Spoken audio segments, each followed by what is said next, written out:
Сәлеметсіңдер ме балалар? Қазақ тілі сабағына қош келдіңдер. Бүгінгі сабағымыздың тақырыбы мәтін және оның түрлері. Бүгінгі сабақта мәтін және оның құрылымдық бөліктерімен танысамыз және мәтіндерді ұқсастығы мен айырмашылығын ажыратамыз. Мәтіннің түрлері: әңгімелеу, сипаттау және пайымдау. Әңгімелеу мәтіні не істеді, қайтеді, қайтты деген сұрақтарға жауап беріп, бір нәрсе туралы оқиғаның басталуы, әрі қарай дамуы және аяқталуы туралы нақты әңгімелеп береді. Ал сипаттау мәтіні қандай, қай деген сұрақтарға жауап беріп, яғни түр сипатын, сипаттаған нәрсеге өз көзқарасын, өз ойын білдіреді екен. Ал пайымдау мәтіні неліктен, не себепті деген сұраққа жауап беріп, бір пікірді дәлелдеп, яғни дәлелін ұсынып, қорытындылап береді екен. Мәтіннің осымен 3 түрін білеміз. Біз жанды табиғат бөлімін өтіп жатқандықтан, біздің оқулығымыздың 25-ші бетінде 3 түрлі иттің суреті берілген. Ең бірінші мына сурет бұл құмай тазы. Қазақтың құмай тазысы балалар 6 айлығынан бастап аңшылыққа үйретеді екен. Яғни бұл өте алғыр аңшы ит екен.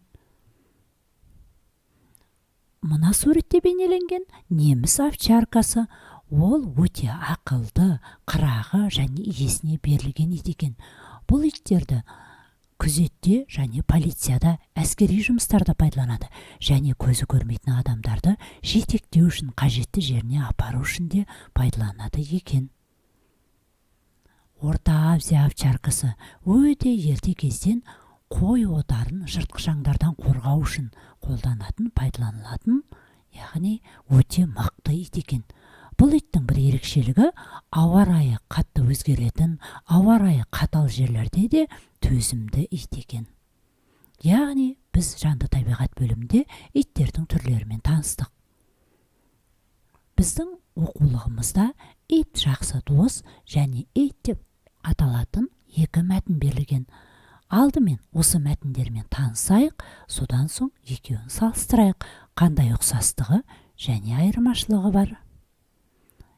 Ит жақсы дос мәтінінде Талғат деген бала мен иті туралы айтылады. Бұны қысқаша айтып берейін мен сендерге. Талғат балаларға ақтөстің пайдасы жоқ дейді. Ал балалар болса, біздің итіміз ақылды, үйді күзетеді дейді. Бір күні Талғат орман ішінде келе жатқан кезде алдынан қасқыр шыға келеді. Қасқырдан қорыққан Талғат қатты айқайлап жібереді. Сол кезде жанына ақтөс жүгіріп, аф деп келіп үрген кезде қасқыр қорыққаннан қашып кетеді.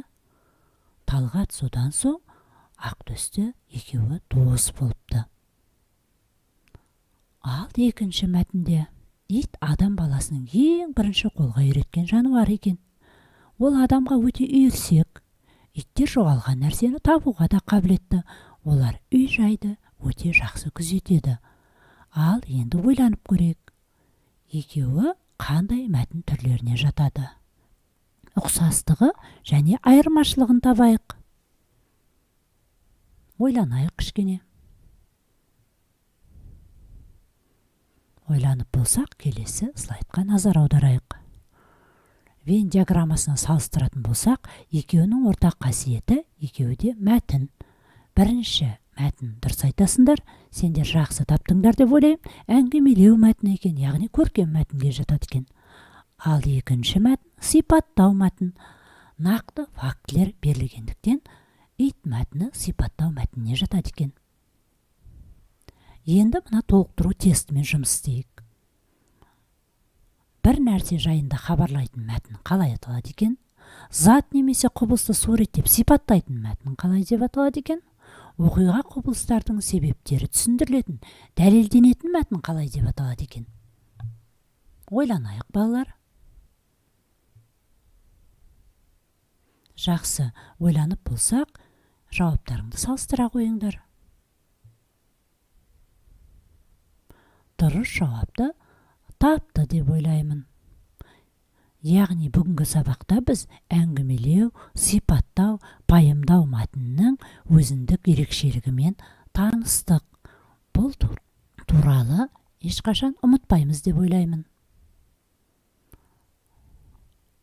Енді бүгінгі сабақта жақсы түсінсеңдер, әрқайсымыз өз жұмысымызға баға беріп, осы смайликтердің бірін таңдай қойыңдар.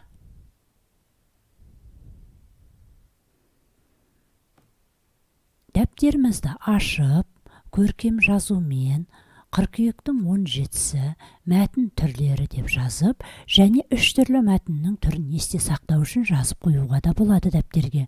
39-шы жаттығу 24-ші бетте және 25-ші беттегі бақа туралы жұмбақты өте жақсылап, әдемі, көркем жазамыз, және тапсырмаларды маған жолдай қойыңдар классрум арқылы.